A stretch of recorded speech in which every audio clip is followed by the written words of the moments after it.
As Colette said, this is a webinar hosted by Refugee Ed, and I have pleasure to talk about trauma-informed and culturally responsive language lessons for refugees specifically. I will be discussing trauma-informed teaching in the context of language lessons. When it comes to designing the lessons, the next webinar is going to focus specifically on that. And there's going to be more about language acquisition and working with students with limited literacy in English and also in native languages. So today I will walk you through trauma in general, give you an overview, and I know some of you may be very familiar with it, so that's going to be just a reminder. We'll discuss specifically how that trauma is displayed among refugee students and how it is impacting their learning and behavior in lessons or in the interactions that you may have with them. We'll talk about strategies to respond to trauma and also go over some mistakes to avoid. There's going to be a case study in the meantime and two other activities, so I will talk about it as they come. So when it comes to trauma, this is a condition, a psychological condition that has a lot of different flavors and symptoms that you can observe, but basically it overwhelms the ability to cope, and it results in feelings of terror, a sense of helplessness and powerlessness that's very typical for an experience related to trauma, and it really interferes with a sense of control, connection, and meaning. So basically it really impacts the psychological integrity of a person because it's typically in the context of refugees a life-threatening event, and it's very easy to go to the place of dissociation. And I'm going to discuss the selected types of trauma. So the first type is an acute type of trauma that occurs in the context of a single event. That can be a natural disaster, an accident, one-time experience of violence. As you can imagine, most of your students have been experiencing very repetitive acute traumas because they've been just exposed to a lot. And then we have chronic trauma, and that's something it seems to sometimes be less intense. However, over the time, it accounts for a great psychological disintegration. And so that can be domestic violence. Forced displacement in itself is a factor for the triggering factor for chronic trauma, long-term illness, chronic homelessness.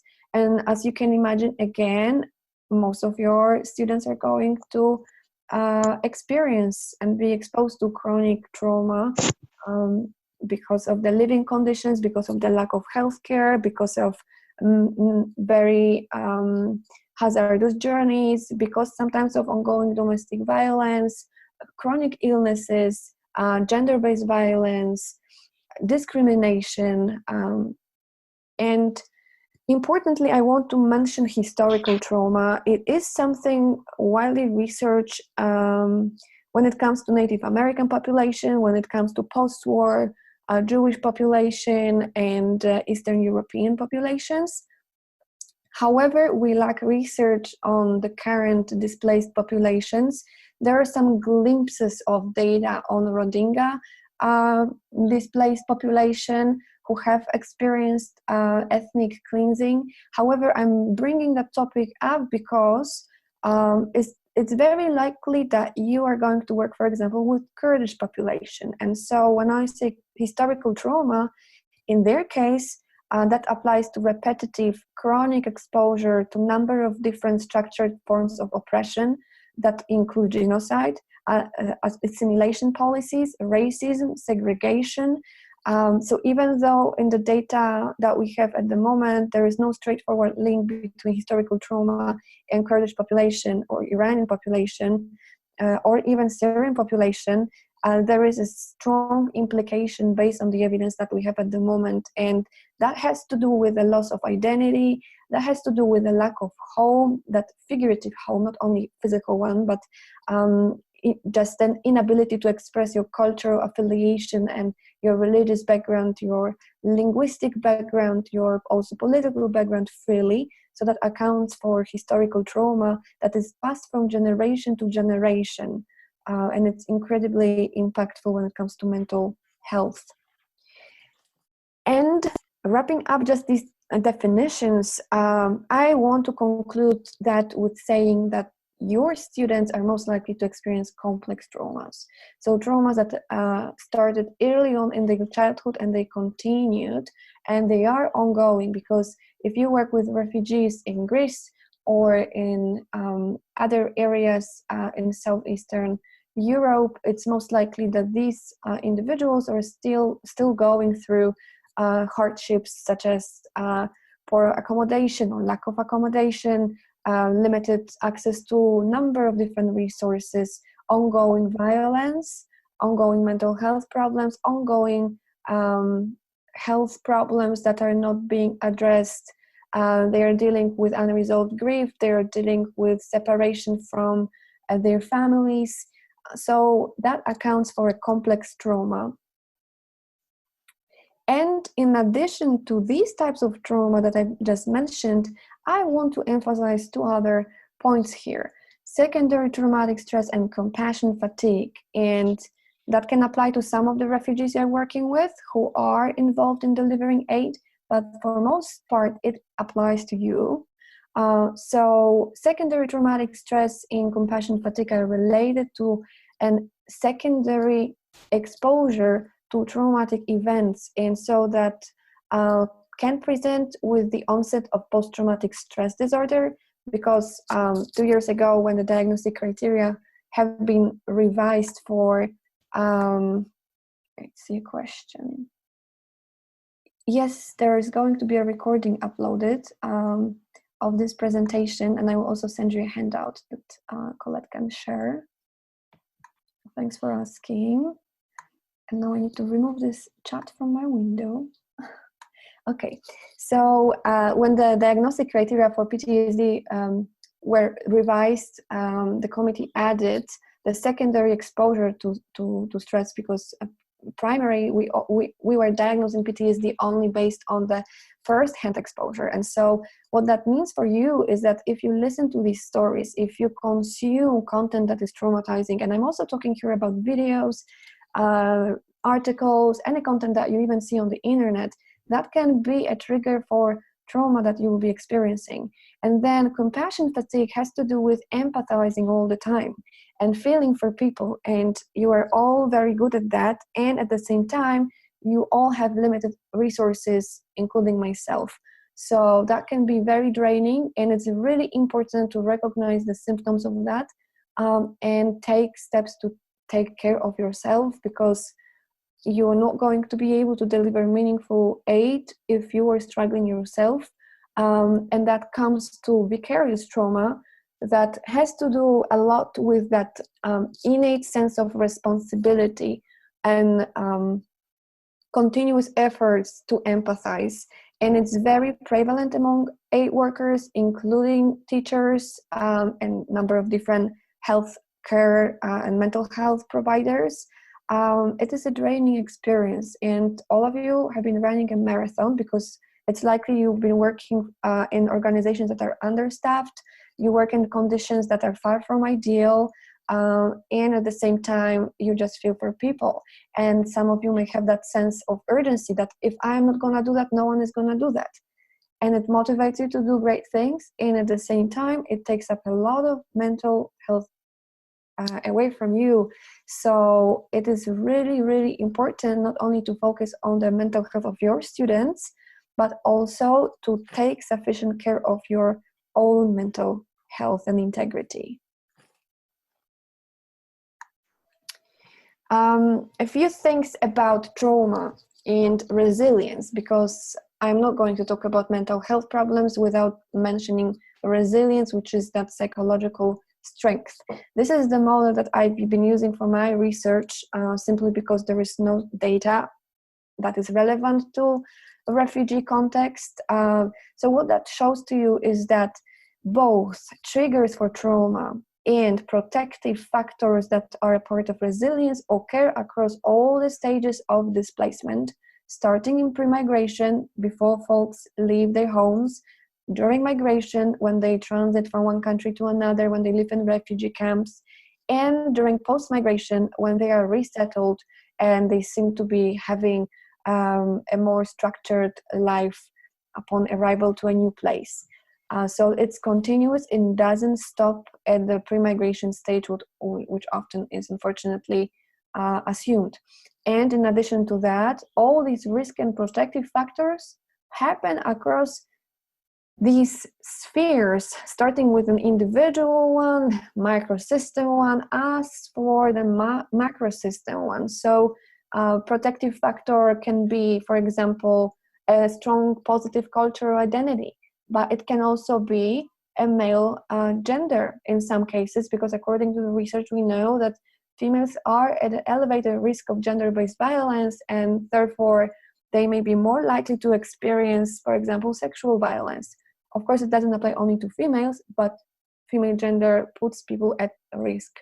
And then lack of resources, difficulties in delivering resources within organizations, that all is accounting for trauma or resilience, depending on the context we are thinking about. And when it comes to the impact of complex trauma, there are a number of those, and I will just mention a few. When it comes to the cognitive abilities, which perhaps you may want to focus more on, given that you're teaching, any attention deficits, learning difficulties, memory deficits, and intrusive thoughts or ruminations, this is all likely to be due to trauma. And I want to highlight here that sometimes we are working with the students who have neurodevelopmental disorders that are obviously not diagnosed or recognized. So I'm talking about attention deficits, hyperactivity, autism spectrum disorder, seizures, traumatic brain injury. And so these disorders and conditions they're likely to be presented with attention deficits or learning difficulties, but the etiology of that is different. And of course, that when I say learning difficulties, I'm also referring to just limited literacy and having no prior schooling experiences. And that's something I'm going to talk about more in the next webinar, but just put it on your radar. The next cluster of symptoms has to do with socio-emotional well-being. Difficulties trusting others, that's a huge thing, establishing relationships. Emotion regulation problems, so difficulties in calming down, difficulties in articulating your own emotions, which has to do with literacy, but it also has to do with the onset of trauma. And then difficulties in making friends, being bullied and being discriminated, which often happens in the post-resettlement and migration context, that definitely is gonna jeopardize the well-being of the students you are working with. And then behavioral symptoms such as disruptive behaviors, aggression, withdrawal as well, re-experiencing trauma in play and schoolwork. So these are just some very vague themes, and I will go into details while I will be discussing the strategies for addressing those symptoms. And there are also a few others that kind of are a mixture of these three clusters, or they can be even separated into psychosomatic symptoms. So I just want to put it out there that especially chronic trauma, and especially the trauma that starts before the children are at the age of 6, results in significant changes in the brain structure and the brain size. So overall, the brain size is smaller in the individuals who have experienced trauma, and some of those changes are unfortunately not reversible. And of course, there is neuroplasticity, and we can foster the neural connections. However, some of the changes are long-term and lifelong. And that includes the enlargement of the amygdala. And amygdala, this is a tiny structure in our limbic system, which is the part of brain that is responsible for emotions, especially left amygdala. This little almond-sized structure is responsible for the response to stress. So when, for example, you're crossing the street and you see a car approaching, you're gonna quickly step back. Why? Because your amygdala makes that decision for you, because rapid movements are triggers for danger. So you know unconsciously on that neural level that this is a threat and you should step away. However, if you are continuously experiencing trauma, what is likely to happen is that that stress response is so imprinted in your neurological structure that you're going to be responding with this kind of flight response to stimuli that theoretically are neutral or are not anxiety provoking. And then smaller hippocampus is another huge thing. So hippocampus is again a very old structure in our brain that is in general responsible for memory, especially long-term memory and working memory. So that means that anything that requires memorization, anything that requires retrieving from memory, this is all secured and stored in hippocampus. That's why, for example, survivors of trauma have sometimes difficulties recalling certain events because it's completely erased. That's why, because the amygdala is so big that neurologically it's taking over the functions of hippocampus, because I'm still in a survival mode. And because having these threatening memories it's just dangerous to my psychological integrity. That's why the hippocampus is basically overwhelmed by amygdala and controlled by amygdala. And what that means for you is that your students can experience difficulties in memorizing the material, retrieving the material, and just basically learning.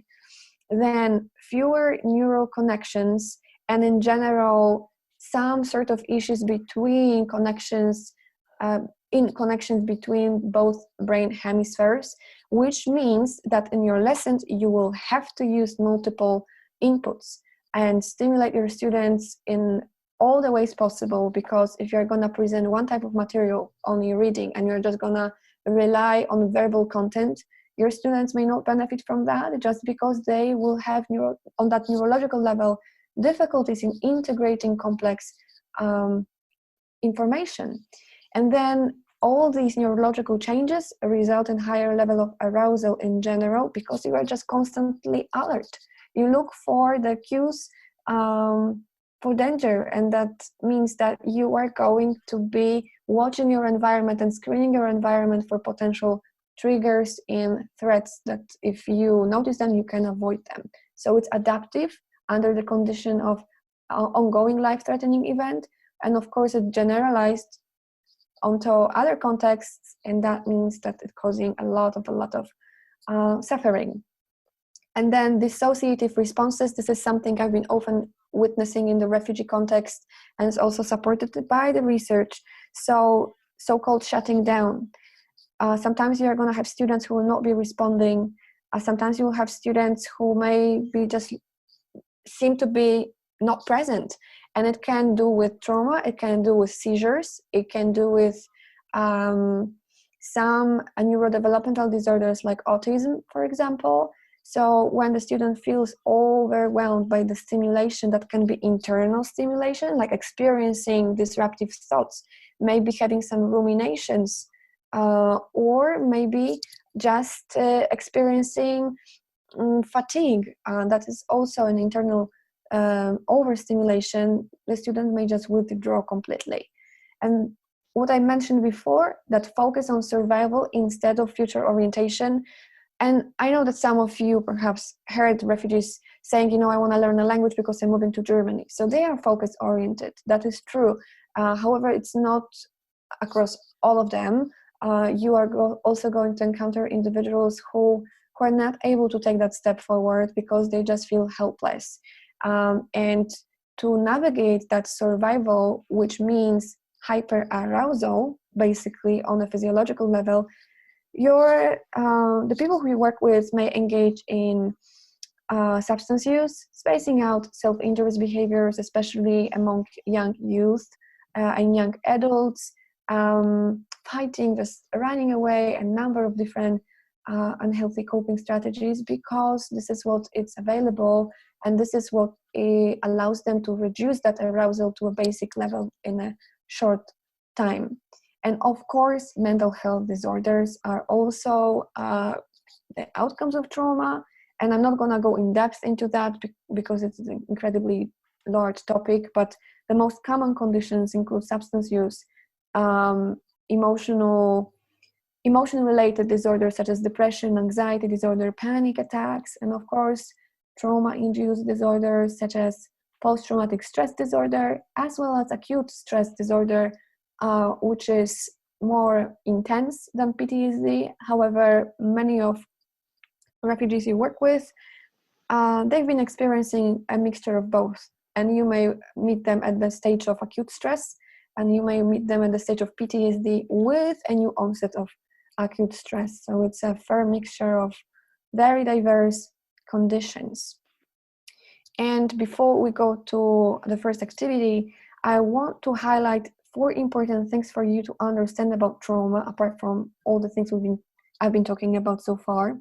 So the first thing is that the trauma is real. And so that means that to the individuals you are supporting, the trauma is ongoing, and it's important not to minimize that. And I absolutely don't assume that any one of you would do that.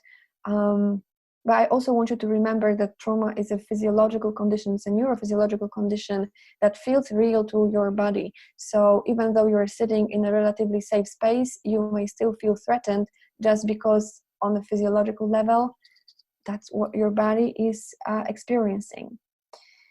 Also, trauma is prevalent. And here I want to make a point that, of course, refugees are at the higher risk of experiencing trauma. However, I want to make point that not all of them are experiencing PTSD, depression, because some of them have great access to protective factors, and they present great resilience. And in other words, outside of the refugee context, trauma is more prevalent than most of us think. According to the research, about 85% of youth by the age of 22 have experienced some traumatic events, which doesn't mean that all of them develop trauma-related disorders, but it is prevalent among all of us. And then trauma is toxic to the brain. So that's takeaway that I want you to be aware of. It really changes the organic structure of our nerve system. And some of these changes are irreversible, which would mean that you have to adjust your curriculum. And then refugees are really resilient. This is something I will be emphasizing throughout this presentation. They do not need our pity. So we should not assume that they are less capable because that can be offensive to them. We should not assume that they can't do something.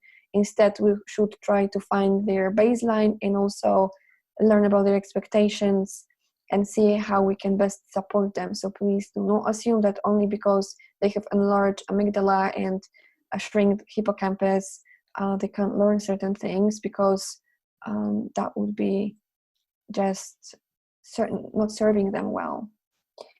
So now, Colette, if you can help me with that, I would appreciate if you arrange the breakout rooms, and let's say, let's divide folks into groups of 3. And before you get to the breakout rooms, I want you to just focus for now on this prompt. So think about the most common challenge that you encounter in your language classes specifically, and how have you been responding to this challenge. So pick one and talk about it with your fellows in these groups, and we are going to get back together after 3 minutes. We want to hear a few voices and hear about the common challenges. So my group was talking about fights, and here I also wanted to make a point, because I didn't mention that before, that the trauma outcomes are demonstrated differently across developmental stages. And because I understand that we have a fair mixture of experiences and backgrounds here, I'm kind of tailoring that towards general everyone, and sometimes I will make specific points about youth. And importantly, among younger adults, and specifically young children, you are going to see more disruptive behaviors and fights and irritability. Among adolescents, it's likely that you are going to see withdrawal, eating problems, eating disorders, and substance use and self-injurious behaviors.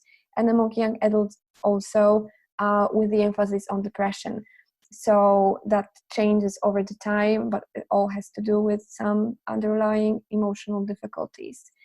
So I'm really curious to hear if someone is willing to unmute yourself and share the challenge with us.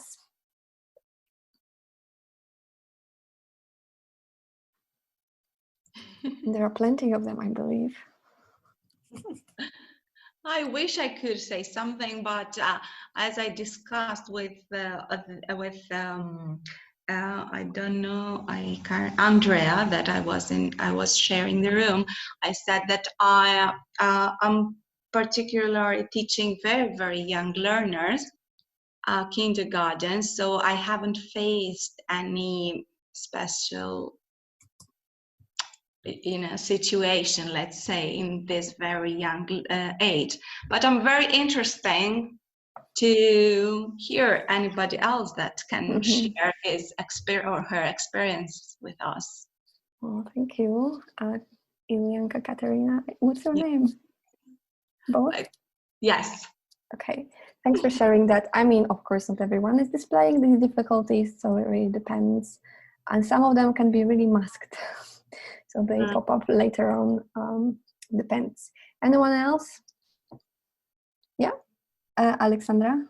Yes, I was in the same group with Simon and Athanasia. We had a short discussion with Simon. And personally, I have seen trauma I have taught several ages of refugee classes. And I have seen trauma quite a lot, either in the form of speech problems, even in the mother tongue, or retarded speech as well because of traumatic events. I have seen students who have visible physical traumas because of torture. They have been tortured, really. Even young people, 12 years old. There have been people who have been who have seen their persecutors even in the new country of residence. So the fear is real and the trauma is real. I don't know, Simon, do you have to add something from our discussion that I can't remember?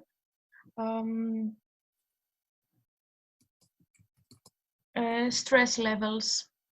Yeah, no, I got nothing really to add, but yeah, we talked about speech problems, dyslexia. You said was hard to diagnose when it's not in an English or another language where you have a system for it. And as you say, the speech problems with some young children, which meant they couldn't speak in their own language, and the fear of discovery, which plays in people's minds. Yeah, I think you covered it fairly well, just to confirm there. Well, thank you, Simon and Alexandra. You made a good point, and that's something I'll be talking about specifically next time when we meet, and hopefully I will see you joining, because there are some specific speech and language issues related to refugee context. Some of them are due to trauma, some of them are not. Some of them are as prevalent as in other populations. So the fact that the child is experiencing difficulties or has impaired speech or presents with mutism, or selective mutism, which is basically silence and not producing any verbal content, that can be just due to neurodevelopmental changes, because you will still encounter children with ADHD, you will still encounter children with autism, you will still encounter children with seizures, and these conditions are not due to trauma. But we of course don't diagnose for that in that context as we would do, for example, in school. So that's the difficulty. As for dyslexia and other forms of reading disabilities, of course, they occur, and at the same time, many of them are due to lack of nurturing environment, constant changes, and underlying neurological conditions. So I just want to make us, want us to kind of notice that there is no straightforward link. So I don't want us to make that assumption that reading difficulties stem from trauma, because this is not correct. However, we can notice reading difficulties and they will be very pronounced, and we may have very many obstacles on the way to support these students because we don't have enough resources, we don't know the diagnoses, we don't have them. And so how can we tailor the curriculum and materials for these students? So that's a good point. And another aspect of that is related to multilingualism. And again, that's a topic for the next webinar, because the multilingual acquisition that happens early on can delay the speech development, especially among boys. So among boys, what happens often when they are growing up in multilingual environment, which is pretty much all the refugees, they will start forming words and sounds and phonemes and all of that by the age of 18, 14 months. And then there is silence. There can be a period of silence or disrupted speech in general, and they come back and they start saying full sentences later. Especially boys are prone to these delays because it is overwhelming for the brain system, and many of them are receiving these secondary and generally speaking multilingual education very informally. So I would like us to be patient with our students and also don't assume that they can't communicate because of trauma. They may not be able to communicate because of number of different diverse linguistic factors, and at the same time there are cultural factors included in that group, because again, we'll talk about it shortly, but for now, in many cultures that the individuals you work with are from, there are so-called shame cultures. So for example, acknowledging or saying, hey, I don't know, this is very inappropriate, and it can be very anxiety provoking. So they will refrain from engaging, and especially for people who come from Western European context in the UK, so I mean here UK, Germany, France, Spain, and specifically also the United States, and to some extent Australia and Canada. In these educational contexts, we expect students to engage, ask questions, and participate. That's not what you're going to see among your refugee students. Of course, there are individuals who are going to engage. Most likely they will not, because or the reasons that the educational backgrounds are different. So they're expected to lecture them, and they expect to receive instructions, eventually ask questions. But again, it's also my experience in the field that you need to be very transparent with how you want to deliver your lessons or whatever other services you provide, so they understand that questions are okay and it doesn't speak to their lack of knowledge. And still you will have to repeat that many times and model that for your students, because culturally this is not something that they are socialized for. So thank you everyone for sharing, and now we're just gonna continue and talk about trauma-informed teaching and the strategies. So you will have that recording, and I'll send you a handout so you can get back to it, because I will be just briefly mentioning some of those.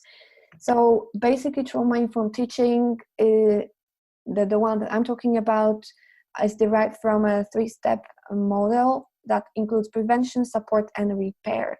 So when I say prevention, I'm referring to you being aware of trauma, you being aware of triggers and minimizing those triggers, and we will talk about triggers in a second, and recognizing early warnings of any outburst of anger and any difficulties. So this is actually the stage that we should be at all the time, because we don't want our students to escalate and experience these difficulties. However, if it happens, we need to focus on support. So shifting to non-verbal support is crucial, not being verbal, because once you are experiencing this integration and you dissociate, you don't want people to be talking at you. And this is something I've been experiencing a lot in the field. I've been witnessing people doing that all the time, because we are accustomed to delivering instructions verbally. And we think that us talking is supportive, which often is unfortunately not, simply because it is extra stimulation happening. And so then we need to be as nonverbal as possible, as concise as possible. And by nonverbal, I sometimes even mean just being for that person, and presenting with very, very short instructions if necessary, and not providing thorough explanations. These explanations should come at the repair stage, not when the person is experiencing an outburst of anger, or when the person is experiencing some sort of dissociative symptoms. So grounding techniques, and here I mean mindfulness, breathing. There are tons of different exercises for grounding, and if you are specifically interested in that, especially in terms of managing panic attacks, please just contact me afterwards. Then, of course, no punishments, no directing, no arguing. And by directing, I mean just lecturing. So, because in many situations you will have to provide some sort of guidance on what to do, but I just would refrain from engaging in discussions. And then after that difficult, stressful situation is over, debrief and allow to reestablish that relationship and reestablish that rapport with the student. Try to avoid isolation. If possible, discuss it with the group if it happened in the group context. But again, that's going to differ depending on the group of students that you have. And most often you are going to be focused on preventing and then supporting, because you may not be allowed the chance to pretty much debrief your students just because of the environmental limitations. And so the strategies, so the meats and potatoes right now. Be present emotionally for your students, be available for your students. So slow down a bit with your instructions, focus on their emotional experiences in your classroom, ask them how are you, and listen to their answer, because yes, you want to teach them that in an English speaking culture we say, hey, hello, good morning, how are you, and we kind of go along with it and not necessarily wait for the answer. However, in the context of working with refugees, in many cultures, asking how are you means asking how are you. So please allow that time for your students to answer, and especially even if they want to share difficult experiences, let them do that, and respect their ownership of their experiences. Because sometimes I've been hearing educators and just aid workers being afraid of their students bringing traumatic context to their content to their lessons. However, if they want to do that, it's healing for them, and so please respect that, because that's part of empowering their experience, themselves, and just respecting their experiences. If necessary, just allow some silence. Ask your students directly how you can help them. So say things along the lines of like, I'm noticing that you are quite upset today. Is there anything you need me to do right now? Is there anything I can do for you? Or is there anything you don't want me to do right now? You don't have to read their minds, and you don't have to know everything. You can ask the question here, and that's definitely going to be more helpful than assuming that they need your help, or assuming that they don't need your help and they just want to be by themselves. Remain calm and quiet, and that especially applies to situations when a student is experiencing difficult time. That applies to situations when you see children fighting. So pay attention to the tone of voice that you use and the speed of delivering your instructions in class. Don't lecture your students. Allow the time for them to process. It's because it's, of course, the foreign language teaching, but also because of these neurobiological underlying conditions that I was talking about. Ask them questions. Don't assume that they understand. So if instead of asking, do you understand? Ask them, how did you understand that? Can you paraphrase that for me? And I will give more tips about that in specific during the next webinar. But basically, get feedback from your students too. And watch for triggers and respond proactively. And now I'm going to present some of those triggers. So loud and chaotic environments. This is a trigger in itself. Has to do with a previous exposure to explosions, noise, voices, just basically noise in general. So loud, chaotic environment is triggering. Physical touch can be triggering. It doesn't have to be, because some of your students will engage in physical touch by themselves. So just you need to figure out your balance, how to navigate that, but don't initiate that physical touch with your students. Especially some of your students may have specific associations with particular gender. So they may be willing to engage in that physical touch with a female teacher, but not with a male teacher, and vice versa. And don't assume that because only they're refugees, they may have an aversion towards male gender because of previous episodes of torture. They may be going through an ongoing domestic violence, and the female gender can be triggering for them. Authority figures, and that includes teachers and you educators, because in many Middle Eastern contexts especially, a teacher is an authority figure. So I'm not saying that they had the previous schooling experiences and they experienced corporal punishment from their teachers. However, our psyche works in that way that we generalize our fears onto similar stimuli. So if I experience violence from a soldier and police officer who wears a uniform, I'm going to generalize that onto any other authority figure, including a teacher. Limit setting, and that has to do again with structure. So if you decide to do any kind of timed activities, be mindful of that, because many of the students may experience disintegration if you do so.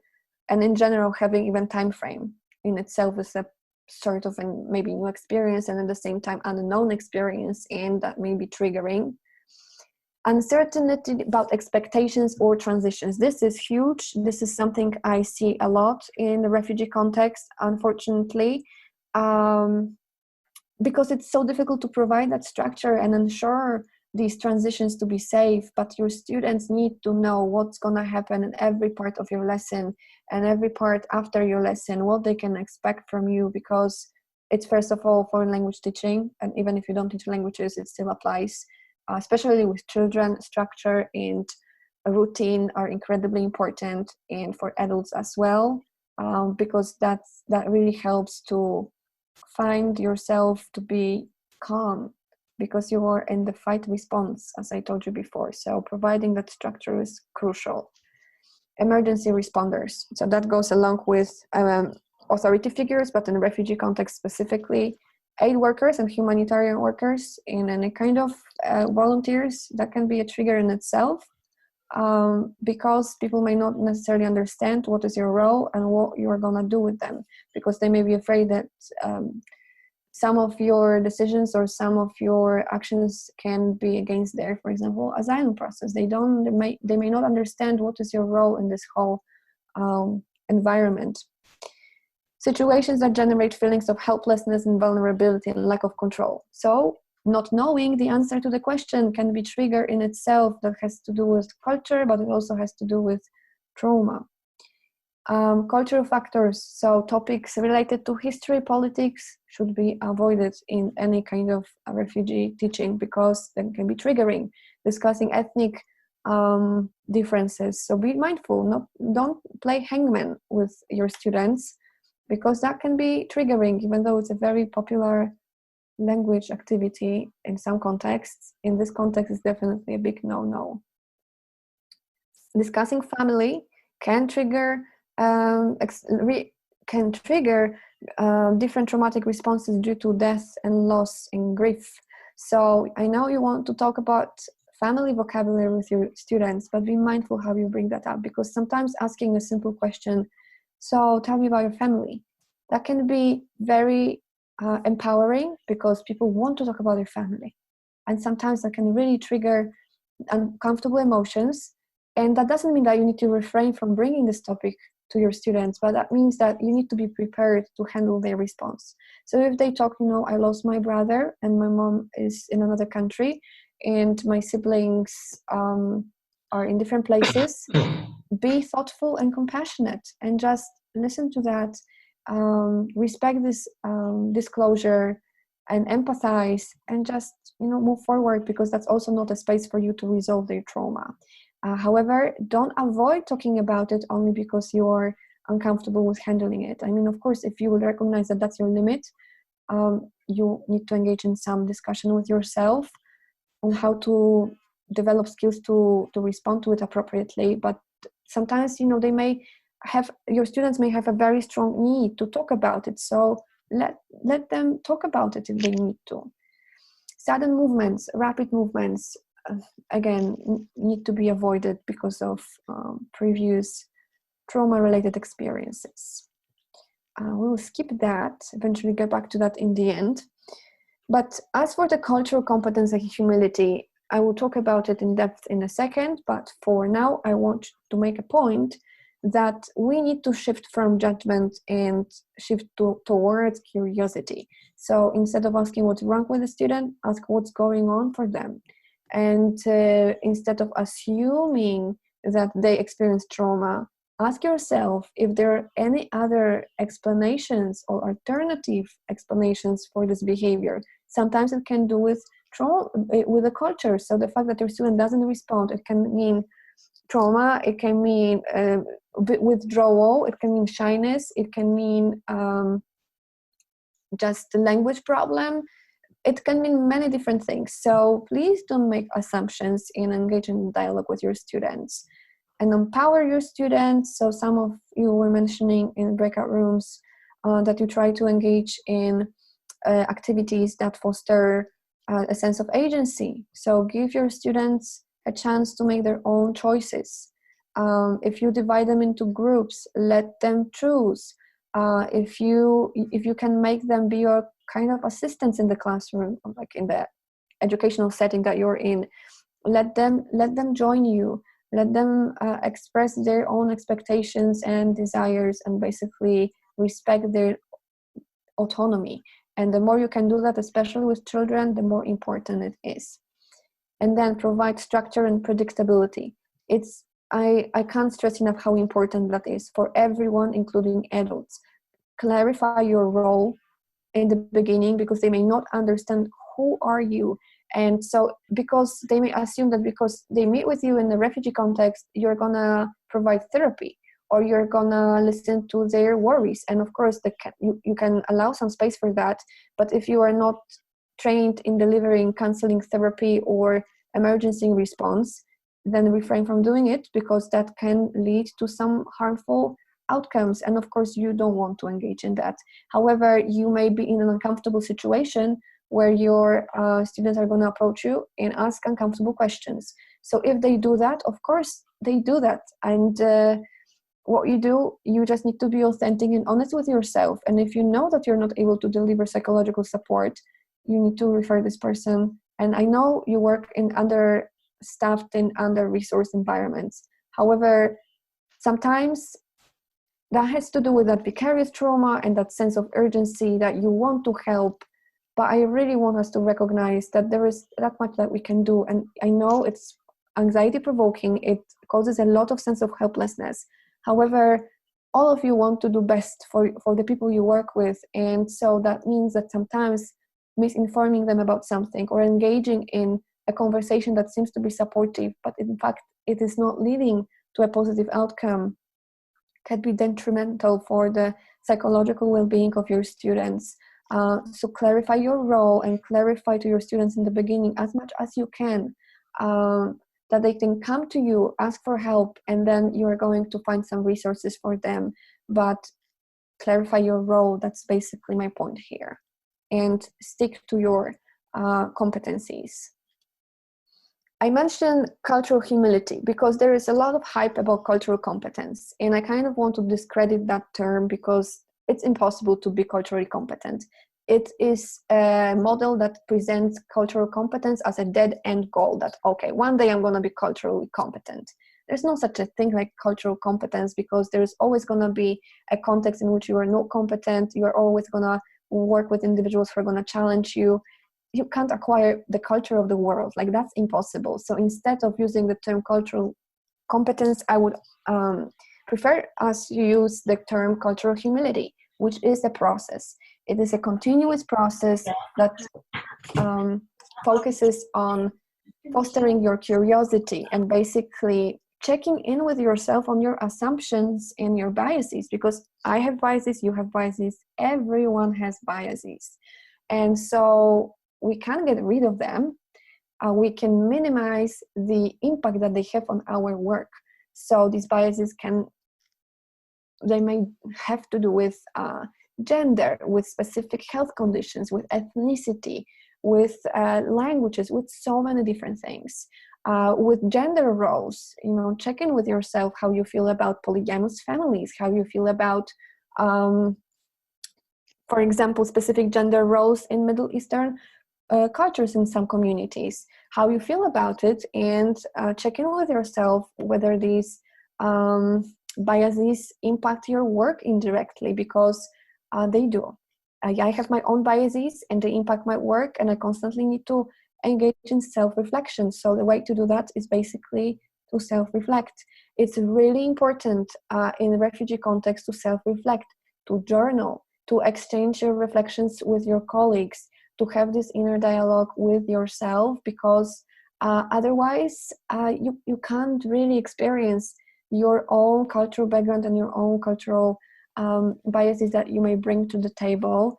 And that's a huge topic, so I'm really sorry for just mentioning that so briefly.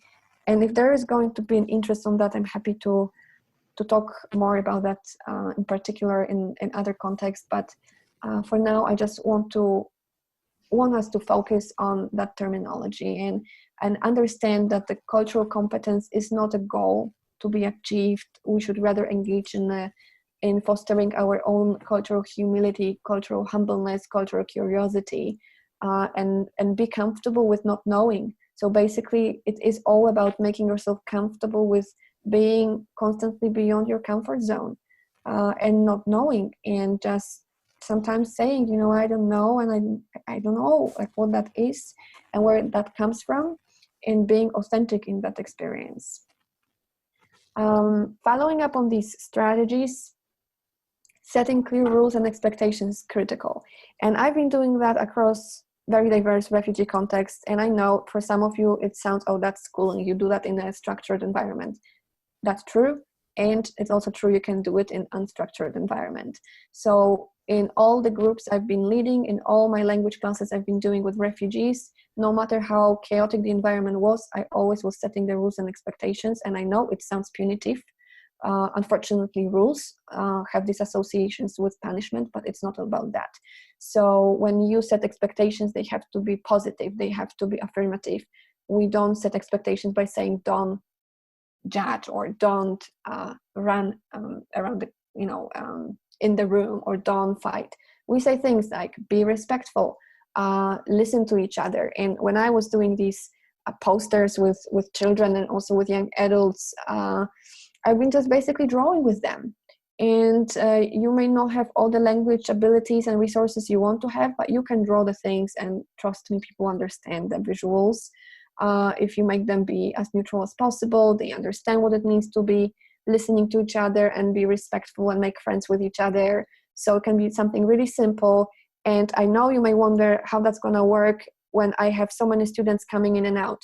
Well, you just have it always with you, and you have new students. You take these 2 minutes in the beginning of your meeting with them and you remind them about it. And it's for two reasons. First of all, it provides structure. Secondly, it allows you to manage difficult behaviors in your lessons or whatever other activities you have, because you have that point of reference. I've been witnessing a lot of difficulties in refugee context, but also in school context, related to lack of expectations and rules, because people think it's punitive and then something bad happens and they can't really manage that.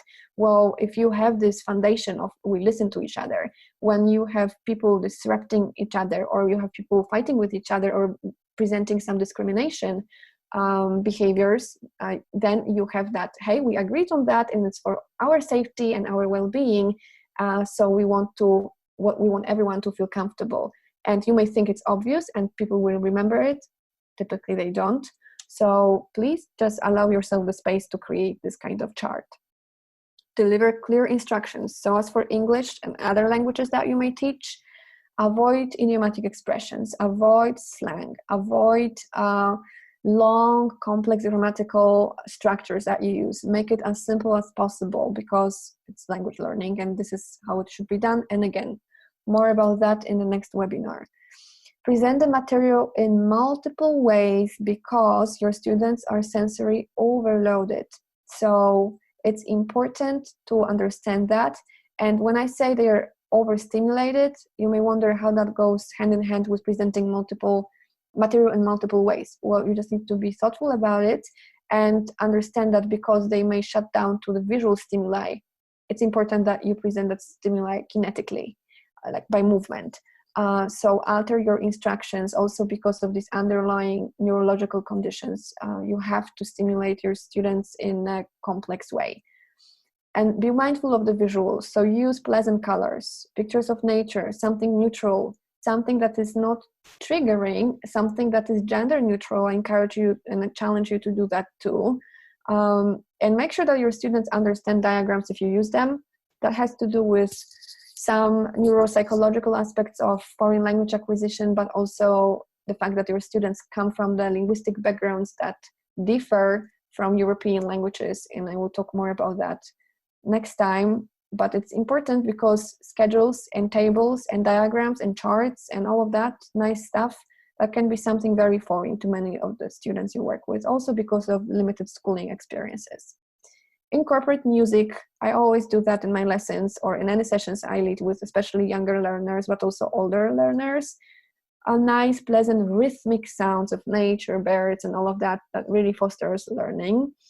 Provide options and spaces for calming down if possible. So if you can arrange something like that, that would be helpful, you know, like a cozy corner, a pillow, or even, you know, one particular chair or like a tiny spot, you know, in the room where someone can come down and just calm down. It again fosters that predictability and a sense of certainty and safety.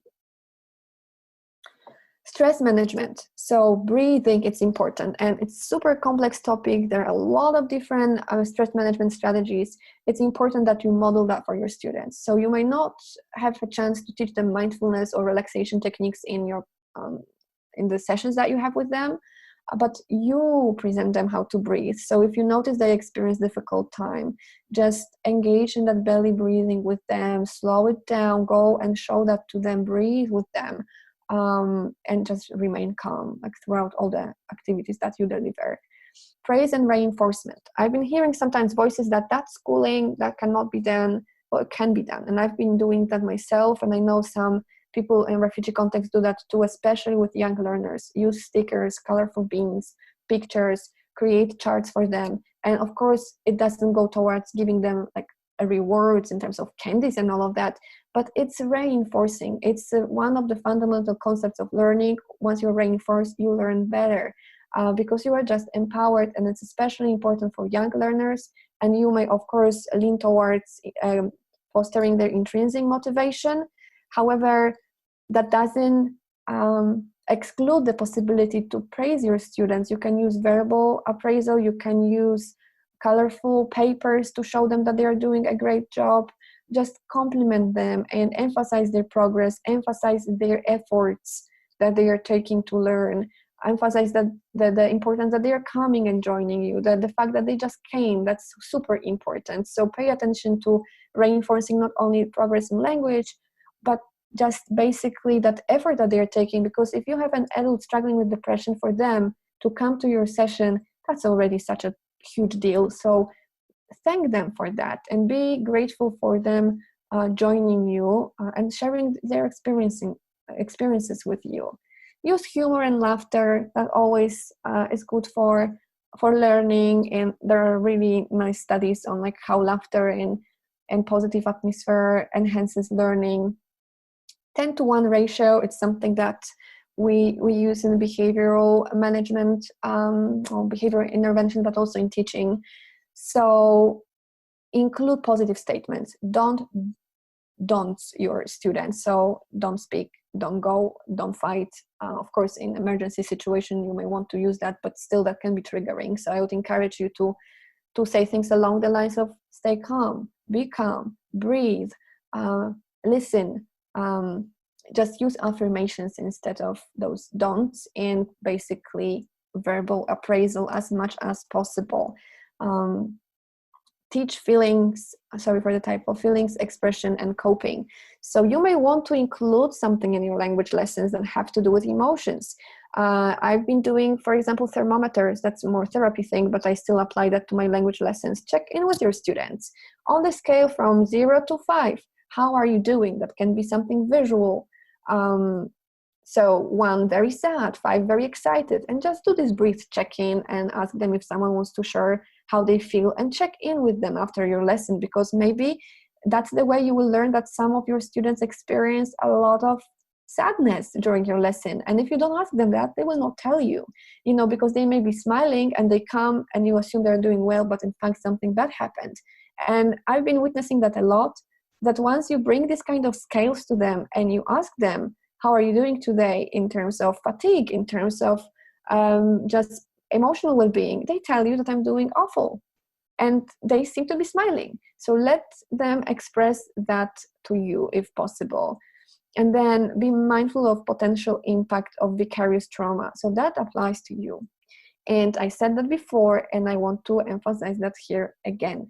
I know all of you are heroes, and I appreciate your work a lot. And I know that we are all humans and we have limited resources. It doesn't speak to your lack of professionalism or your lack of engagement or your bad intentions if you withdraw, if you take time off, if you talk about it with the colleagues, if you seek supervision, if you seek therapy. These are the things that are critical to your well-being and critical to your students and the people who you work with and their well-being, because without that self-care, it is incredibly difficult to be in place of delivering meaningful aid. And it's something that there is a lot of shame about, and there's overall tendency to avoid engaging in self-care. Even though we talk about it, we still in the end of the day think that I'm gonna cope with it because they are in a worse situation. And that is true in many ways, and at the same time it is also true that you are struggling. And if you keep doing that, the burnout is just in the end of that road, and I don't want you to be in that place. I've been in that place myself while working in refugee context, but also in other clinical contexts. It's not something that you can exclude from the repertoire of your experiences if you decide to work in the context of displacement, but it's something that can be somewhat prevented, and something that can be mitigated if you allow yourself that if you agree with yourself that it's okay to be fatigued and to be depressed and to be upset and to be stressed out. And once you acknowledge that, take the steps to properly take care of yourself, because otherwise you are likely to join the people who you work with in their emotional struggles. And so you being depressed is not gonna do them any good, because they need you to be well, and your students just need you to be coping, because especially for young learners, the way you respond is critical, because you model the behaviors for them. And if they see you being fatigued, that's not great necessarily, because they may feel guilty that they overwhelm you. They may feel upset for you, and you don't want to jeopardize and perpetuate. You don't want to perpetuate and exacerbate their own emotional struggles. So it's not teaching per se, but it's incredibly important, and it is a part of trauma-informed teaching in any context. And the mistakes to avoid. Don't make assumptions. We talked about that already. Don't label. So don't make your students to be that person who everyone whispers about because of their experiences. And that sometimes means don't put your students on spot if they don't want to be put on spot. And I don't assume you do that. It's just important for me to make this point here. Don't judge and don't compare. So don't try to quantify the experiences of your students. Oh my God, like this is not a reason to be so upset. This is not the reason to scream so much. Well, if you work with children especially, try to refrain from making these assumptions outwardly, because you may still have this internal voice inside, but the reason that the child is destroying their paperwork or artwork or is getting mad, it means that they just don't know how to self-regulate, and they don't know how to express their emotions in a better way. It doesn't mean that they want to hurt someone. It's very unlikely that you work with students who have conduct problems and who are antisocial. Actually, the antisocial behavior is the one huge issue in itself, to to use this terminology, but what I'm saying here is that if you witness your students being angry, being mad, getting into fights, it is annoying. I know it's difficult to manage because often they there are threats to other people's safety, and you want people to be safe, but at the same time they engage in these behaviors because they have not been in a nurturing environment that would allow them to develop different skills. And if you can model to them a calm response, that's huge. And if you can show them alternative resolution to this conflict, that's even better. But just refraining from quantifying these experiences is really important because that can be very invalidating. And then don't take the behaviors personally. Something I see often, and many people who work with refugees talk with me about that issue, that they feel like they are doing something wrong or the children don't like them. I mean, some children may not like you. There have been students who haven't been keen on me, and that's normal. We have our biases, and sometimes there are individuals who I am not keen on, and that's okay to notice that and acknowledge that, because we are just people and we have our own preferences, likes and dislikes, and there are different triggers on different levels. But what it means, it still means that you can deliver meaningful help and meaningful educational services. But don't get upset that your students are basically maybe arguing with you or not listening to you or getting into fights with you. It doesn't mean you are not enough for them. It just means that they have specific challenges that they face on a daily basis, and because of that they need you. They need your calm response, and that doesn't speak to your lack of competency or you being a bad person. Then don't psychoanalyze your students.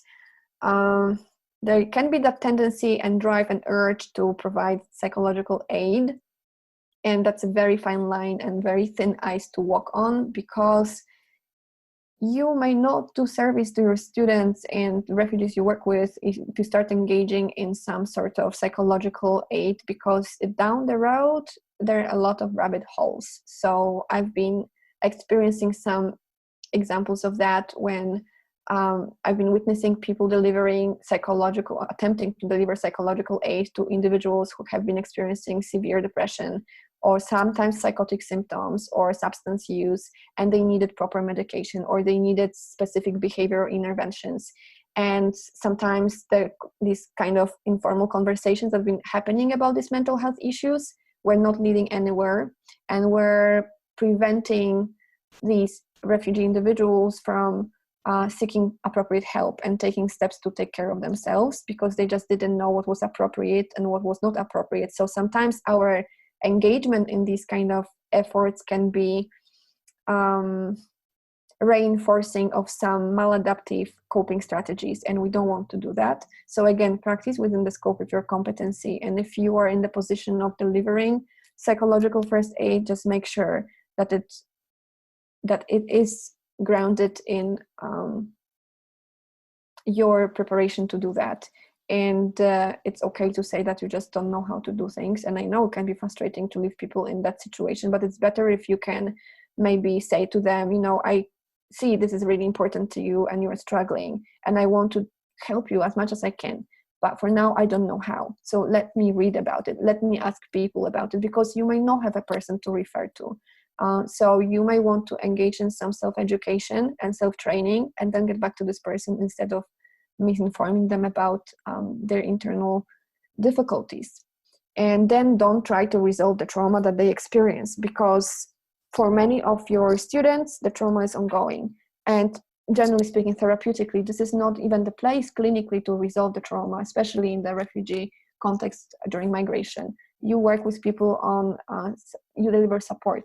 You debrief them, you deliver support, you teach them coping strategies. That's not the place to do exposure therapy. Like, I'm talking about clinical context here, but basically resolution of trauma happens much later. And it's sad because that trauma is being accumulated, but because of psychological integrity, you don't want to go into this road. If a student shares something with you, you want to listen and be compassionate about it. And at the same time, you don't want to ask about details. You don't want to ask about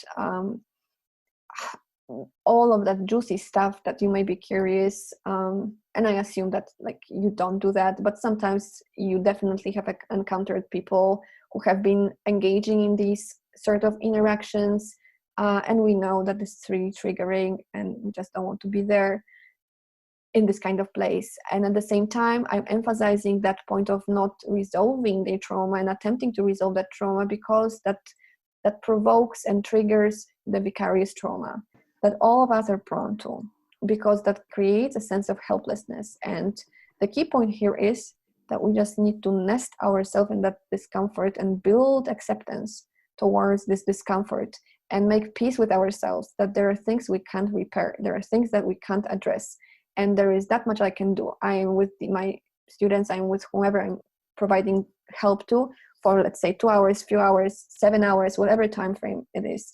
And this is the space they come to. They need to feel safe, welcomed, and benefit from that. So even if you deliver these lessons twice a week for them, make these 2 hours for them to be the best 2 hours of their week. Even though you're not going to resolve all the other problems, you're not going to make them have a nice place to stay in, have nutritious food and nice friends around. You're not going to make them reconnect with their families. That can be frustrating. And at the same time, the 2 hours that you have with them during a week or more, these are important hours, and you are present there for them. And the only control that you can have, only impact that you can have, happens within these 2 hours. And of course, you can do more things around. But what I'm trying to say here is that the actual impact you're making is when you are with them in that present moment. So if you can be as present as possible, that's the best you can do. And lastly, before I share some resources with you, I want to get us together, and you will have to be unmuting yourself because I want that to be on the screen and I can't do that otherwise. So let's say you deliver the language lesson and you explain the new material, you looked at the students and you noticed that Ahmed or whoever else put his head down. And when you tried to ask him what happened, he left your class and left his materials on the floor and maybe even didn't come back. What kind of thoughts and feelings you may have in sorry for the typo, for this situation, in these situations? I'm talking about just your basically biases. You may not be comfortable sharing them, but maybe you can think about the worries. What kind of internal experiences can you notice when you see a situation like that?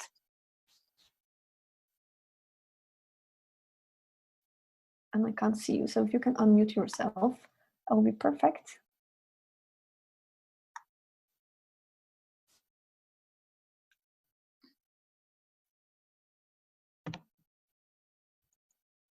There are no wrong and right answers here. You can have all sorts of feelings and all sorts of thoughts in that particular situation. I suppose initially I would be worried that the material I created was disappointing to the student, so they'd had enough of the class. So like lack of clarity that you didn't do something clearly enough. That definitely I thought that I would perhaps also have. Anything else? I might feel split as to how to react in the moment and quite stressed whether to focus on the remaining class or the student who had left in that moment. So you will be balancing between focusing on those who are here and not disrupting their learning and following up on that student. That's definitely tough and happens a lot in teaching in this particular context. So that's difficult. Any other feelings? Yeah. Also with that, I guess maybe a worry or a concern about balancing, kind of giving attention to that person and making sure that they're okay, but not overwhelming them and drawing too much attention to it. Because if you feel overwhelmed, someone feels overwhelmed in the situation, you have to remove yourself, actually kind of following someone and being like, what's happened, that also can put a lot of pressure on you. And sometimes people can remove themselves from like the classroom because they need a moment. It's difficult to know. Oh yeah. Balance. Thanks for sharing. I mean, definitely, and that comes back to these individual responses to trauma in difficult situations. Someone may prefer to be with someone in the present moment. someone may want to withdraw, and definitely someone can even be willing to share that one-on-one, but not in a group context.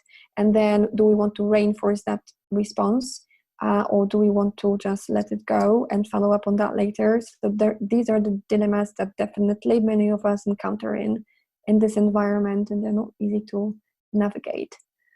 I personally would also be worried about what's going to happen with Ahmed afterwards. I mean, what maybe had happened to him before the class, and maybe I didn't notice something, and he had experienced something really, really bad, and maybe that was my fault. I should have followed up on him and check in with him, and now he disappeared, and I can't really do that. So is he going to come back? Is he not going to come back? I would be anxious about that in this situation. And so, given what I've been talking about, I would like to hear some reflections on what could you do? How can you respond to the situation in a trauma-informed way?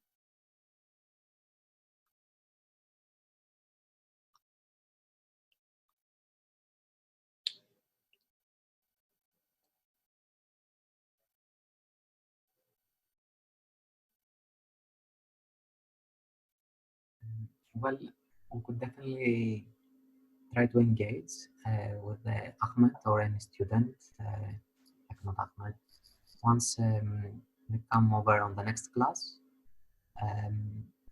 Like maybe before it or after it, try to arrange some time and try to discuss what caused him this discomfort or what's happening that might be causing him this unease during the class. But there's also a good chance that he might not be coming to the next session. So I'm not sure how to approach that. That is true. I mean, checking in is really important for you to just understand whether you are unconsciously doing something unintentionally, something that is triggering. So we want to get that feedback. It doesn't speak to a lack of our competency. It doesn't speak to our unprofessionalism. It just speaks to our curiosity, that this is a constant process of learning, and we just need to go with the flow and respect our students' sense of agency and understand that they know themselves best. Something that I would also encourage here to do, if it happens that your student leaves and you can't follow up, focus on what you can control. Focus on the group, the remaining group of students. Let them process this. So if that was their best friend and he left, let them talk about it. Explain that what happened. That don't ignore it in terms of, let's say, this specific situation that Ahmed was upset and he left. And so I've been in those situations many times when children and youth were sometimes getting upset over something and they were leaving. And of course, I want to follow up with them if possible afterwards, but I try to always focus on that present interaction with remaining, like with people who are remaining with me in that interaction, because they want you to explain that. They want you to identify what happened. They need that clarity from you because they're going to be confused. And as I said before, having that predictability is important. Having transparent environment is important. So I would just say something along the lines of, Ahmed left and I noticed he was really upset. And do you have any thoughts about that? How was that for you? Are you sad that he left? Oh yeah, you were sad that he leaves, of course, because he's your friend. And so then maybe you can process some of the conflict that happened between some of the peers in the group, and you can help them resolve that if there is space for that. If it's a very dense learning environment, you may just want to notice that. I'm really sad that he left. And I will follow up on him later. We'll speak with him later about it. So I'm sorry that happened. But don't ignore that, because that can be difficult for your students because they are living in the environment that is oftentimes invalidating, and they don't have space to express their emotions. And if you can empower them and acknowledge their internal processes and these experiences in even learning environment, this is huge, because you may be the only person who does that tells that, like says that directly, hey, I can see you're very sad. And that's okay to say that. It's not pitifying them or minimizing their stamina and resilience. This is just acknowledging their experience And that doesn't mean they're not resilient. That means that they just experience sadness in this particular moment. When you will be maybe rewatching this webinar, I just have a few questions that you may want to consider for your personal journaling and reflecting after this webinar. So if you can spend some time reflecting, that's great, because that really fosters learning and also allows that space for you to check in with yourself on your biases. Want to go over the resources. I mean, again, you'll have access to it, but there are resources on trauma-informed models specifically, and trauma-specific interventions for behavioral problems like aggression and all of that stuff. I encourage you really to spend time maybe listening to the podcasts from Oxford University about mental health interventions for refugee children. These are excellent materials. Then a few other readings about language teaching and learning for refugees specifically. And I would, if you can have some time, spend some time on browsing anything, these 4 resources are, I would say, the most beneficial. So the teaching resources, Team Up to Teach, this is an online platform. Some of you may be already part of it. You have a lot of resources, and this is a great online network of people who teach in refugee context. Then trauma-informed distant teaching. This is a nice article that talks about what's happening now and how to adjust to that situation. These trauma-informed teaching, this is just plenty of resources for trauma-informed teaching in different contexts. There are different strategies, just a number of different issues discussed more in depth. So if you got interested into something I was talking about, and it was just a teaser, I would encourage you to spend some time with that, in perhaps trauma-informed educational behavior interventions. So this is for the schools, but again, don't get discouraged, because many of those things can translate to refugee context. Of course, not to not exactly, but you can get inspired by some research-based, evidence-based, and practice-informed interventions to address especially behavioral problems, because I didn't have much space and time here to talk about those issues, and I'm hearing that's kind of concerning. And if you have any follow-up questions and comments, just stay in touch, send me an email, or just find me on Instagram. I'm also sharing some online resources there, and occasionally when I do some trainings and webinars that are open, I really encourage folks to join me. As for my website, now it's being revised, so it's gonna be up soon, and there are gonna be a lot of different resources, especially for trauma-informed teaching in particular, and working with low literate students. And again, I would invite you to join me for the next webinar that's going to focus on low literacy and non-Roman alphabet language proficiency. So all folks who speak Farsi, Kurmanji, Arabic, and how to work with them, why working with them can be challenging, and how to address these needs in that particular context. So sorry I went over a few minutes over the time. I just really wanted to share with you at least highlight some points so that you can get back to them eventually if you are curious about it. And if you're willing to stay a few minutes more, I'm happy to answer some questions. If no, you have to go, send me an email or send me a voice message on Instagram, and I'm happy to respond.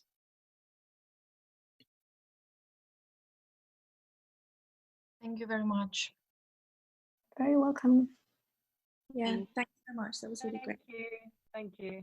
Yes, thank you. Thank you. Yeah, Someone I have a question, if I may. Yeah. Someone said that has a question, and I'm happy to hear that. Yes, hi, thank you, if that's okay. I wanted to ask more about cultural humility, but I don't want to take this time away from actual educators in the field if anybody else has something. I know you said you might talk about this at some point, so.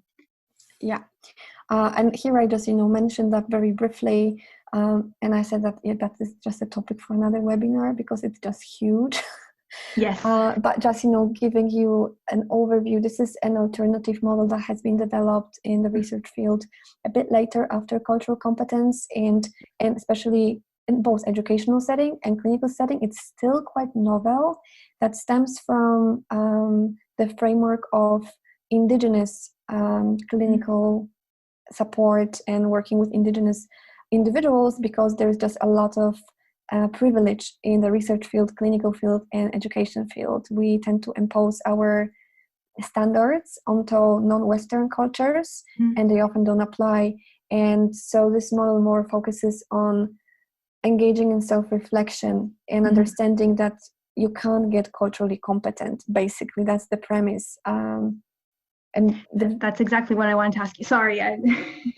And so just specifically, so I've recently worked in a context in a refugee camp in Greece where the NGO was quite focused on, I guess, kind of like creating an environment within the classroom that is very much, I guess, Western or global North kind of educationally focused, and kind of coming in as a researcher very aware of the kind of power relationships between who is the authority figure. It's kind of what you were speaking about, the teacher being able to create an environment where, you know, they're effectively the ones in charge or looked up to, kind of thing. I was just wondering whether there was any kind of trauma-informed reason why you should or shouldn't do that, or even actively create more kind of culturally aware responses or environments, and whether, and kind of that fine line between making it, I guess, you know, victimizing refugees or kind of pitying them, which is obviously not what we want to do. And I'm thinking about kind of allowing gender segregation or not, and whether this can be different between children and adults. It's a great point, and I've been asked that question often. It's not an easy question because you want to potentially prepare refugees who arrive to Europe to be members of the community, and that means participating in multi-gender environments, and at the same time you don't want to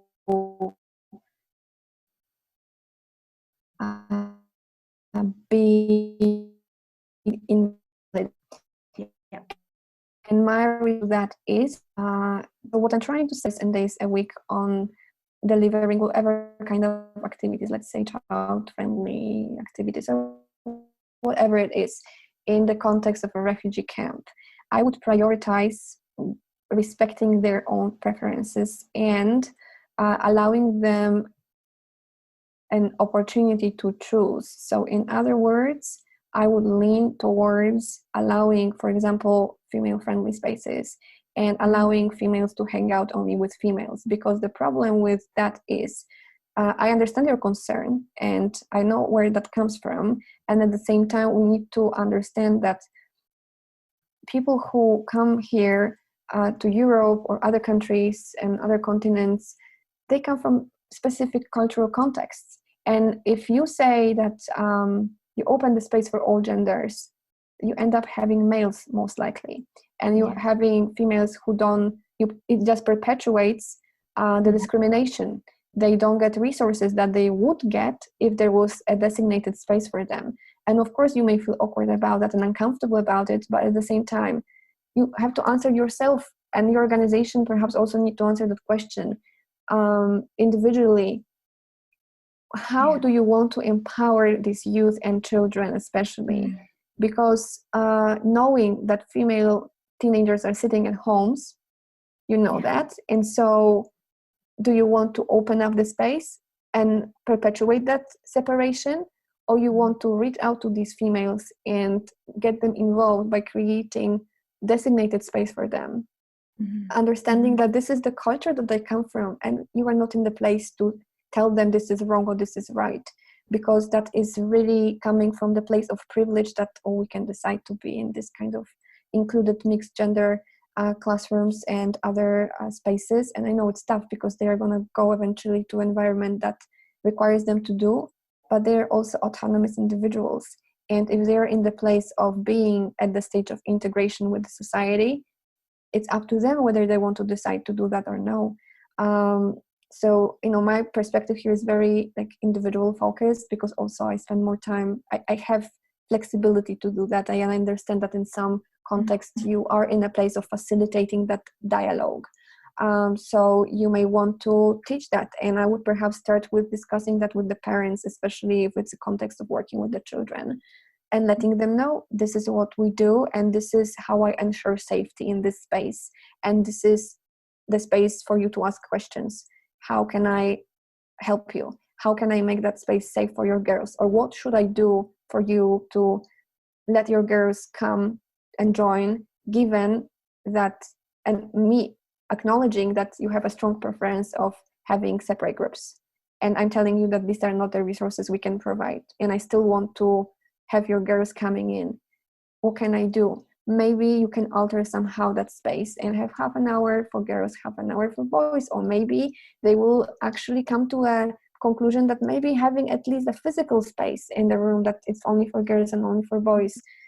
You know, it's just being mindful, trying to engage in these conversations, don't make assumptions, and at the same time understanding that, especially in refugee camps, the gender violence is ongoing threat, and you don't want to perpetuate that really.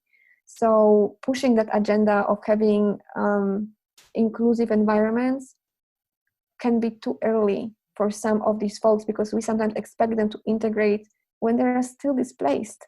Yeah. That's not the time for them to integrate. That's the time for them to start feeling safe. And so there is another stage for that they will eventually reach, and being forceful with pushing this agenda can unfortunately just jeopardize the well-being of some of the individuals and perpetuate the discrimination. Yeah, that's brilliant. Thank you so much. I'll definitely be emailing you. I really enjoyed the session today. Really, that was amazing. Thank you so much. Yeah, we're looking forward to hearing from you. Diana, we have a question from Simon. Yep. He's put it in the chat, but I think it goes back to what you were just saying about feeling safe. Okay, yeah, that's a great question, and I'm actually going to have a separate unit on that in the next webinar, because agency is important, and at the same time utilizing especially children as translator is a habit that some of us can engage in because it's easier. I have this multilingual kid. From psychological standpoint, this is overwhelming because we need to kind of remind ourselves and have this constant check-in with ourselves about how we understand the context we work in. You have a kid that comes to your session and you ask them to interpret and translate, and that kid has been mostly involved in multiple translations for their parents all the time. And so the distinction here is that if there is an outburst of anger and a conflict happening, I would perhaps suggest not to get this child involved, because it's a peer. They have their own interactions with each other. You may expect them to translate stuff that is way too overwhelming for them to translate in terms of emotions, in terms of just maturity and ability to handle that, especially if it has to do with some confidential stuff. However, if you have just a language lesson and it's a matter of open your book, get pencil, listen, I would encourage doing those things. So what I was personally doing with especially youth and children in teaching languages or just delivering other mental health sessions, if it's about a part of a lesson or a session and the structure of that session, I would involve them and say, and I see sometimes you have these kids that are a little bit more active and they want to get involved, or you want them to be busy because otherwise they're gonna disrupt the whole session. So let them do that. Let them follow you along and say, okay, so now you are gonna give the papers to everyone else, or can you translate that to your peers in Kurmanji? And they're gonna be happy to do that. But I'm talking here about neutral, not emotionally evocative situations. If it's coming to the place that someone is being hurt and someone is being overwhelmed, I would not involve a child, not at all, even if it's very an uncomfortable situation when I don't understand what happened, because there was something between kids who speak Kurmanji. I don't speak Kurmanji. I don't have no clue what happened. But involving the peer can be polarizing this relationship between them. It can put that peer in a place of, oh, now you're that bad. You're against me because you don't know what happened. And unintentionally, by involving the peer into translation, you can maybe perpetuate some ongoing conflict that you are unaware of.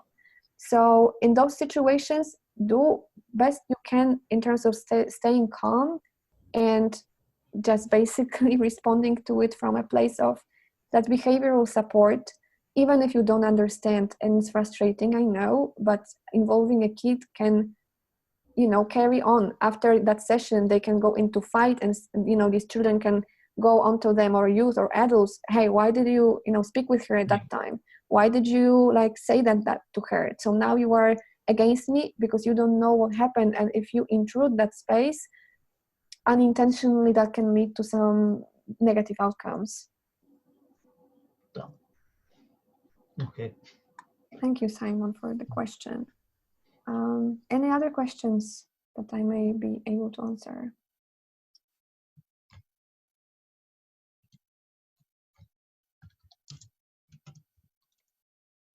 I'm not seeing anyone saying anything, so I will just leave it open for you to contact me. And I see that Colette sent you a link for the feedback.